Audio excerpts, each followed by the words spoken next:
Question number 8 देखिए, consider the line A B given below and find whether the statement are true और false.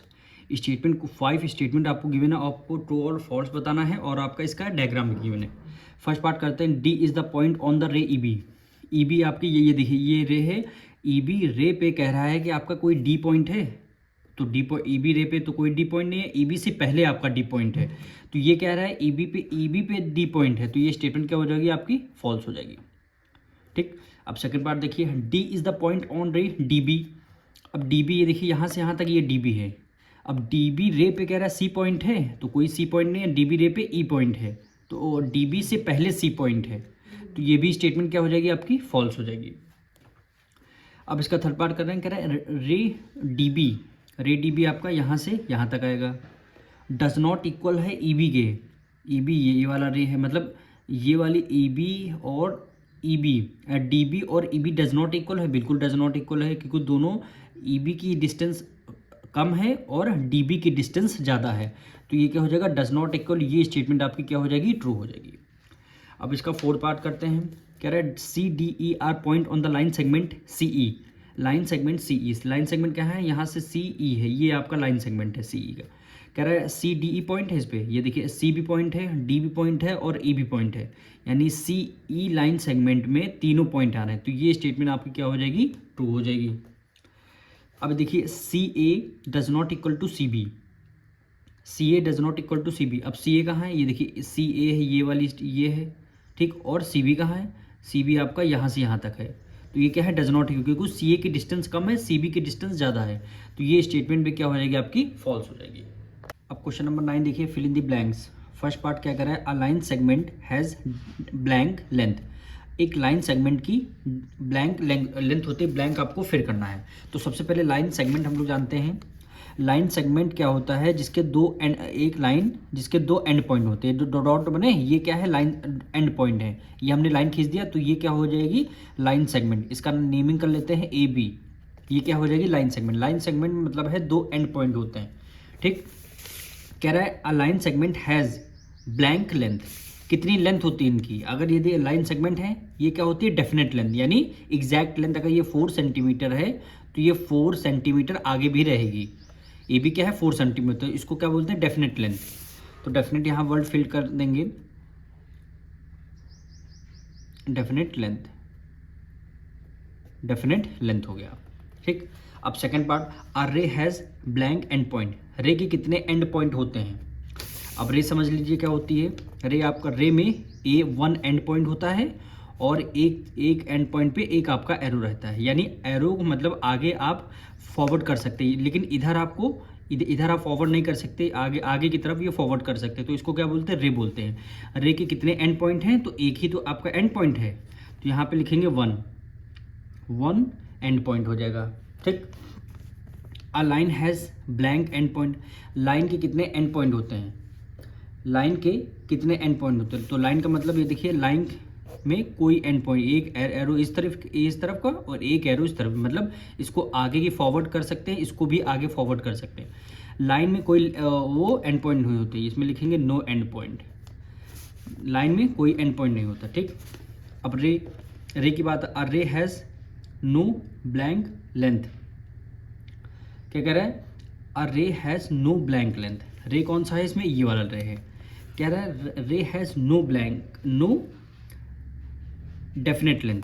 क्या हो जाएगा definite length हो जाएगा। डेफिनेट लेंथ का मतलब होता है एग्जैक्ट लेंथ, जैसे ए बी क्या है, ये आपकी डेफिनेट लेंथ मतलब 4 सेंटीमीटर है। अब इसको अभी आपने 4 सेंटीमीटर सपोज करिए इसको लिख दिया, तो इसको आप आगे भी तो फॉरवर्ड कर सकते हैं। सपोज करिए आगे चल के 6 सेंटीमीटर को हो जाएगी, तो इसकी कोई डेफिनेट लेंथ नहीं होती है, तो इसको यहाँ पे डेफिनेट लेंथ आएगा, definite length, DEFINITE, definite length हो जाएगा, ठीक।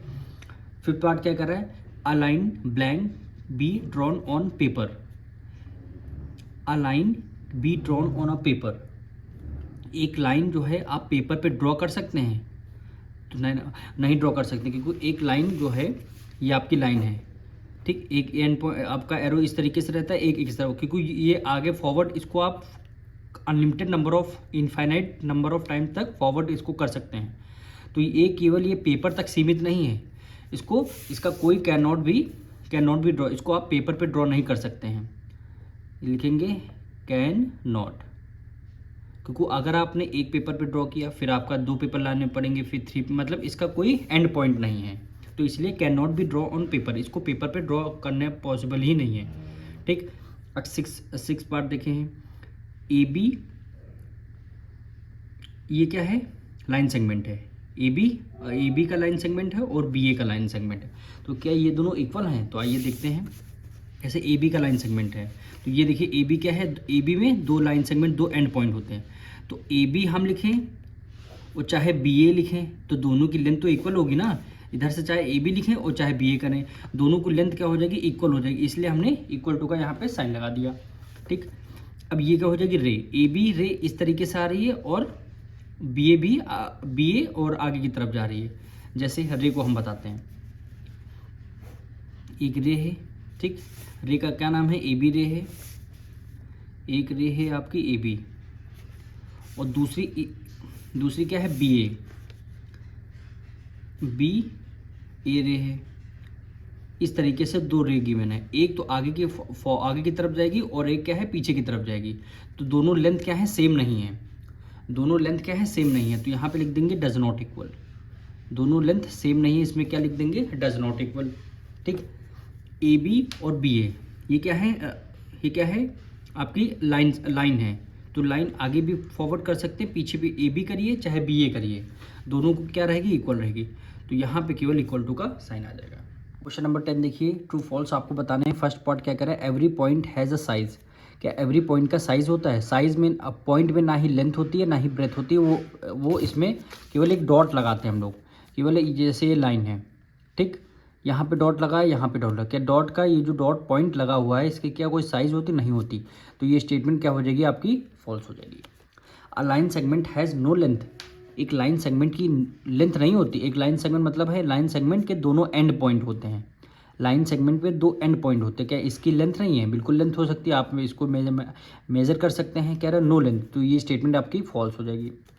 एवरी रे हैज़ अ डेफिनेट लेंथ, रे का मतलब है दोनों साइड हमारी, इसको हम फॉरवर्ड कर सकते हैं, आगे भी फॉरवर्ड कर सकते हैं, पीछे भी फॉरवर्ड कर सकते हैं, ठीक, तो क्या हो जाएगी, ये डेफिनेट लेंथ है, डेफिनेट लेंथ का मतलब है एग्जैक्ट, अगर लाइन सेगमेंट की केवल 4 सेंटीमीटर है तो रे भी आपकी 4 सेंटीमीटर, लेकिन रे को आगे हम प्रोड्यूस कर सकते हैं, तो ये भी स्टेटमेंट आपकी क्या हो जाएगी, फॉल्स हो जाएगी, ये स्टेटमेंट क्या हो जाएगी, फॉल्स हो जाएगी।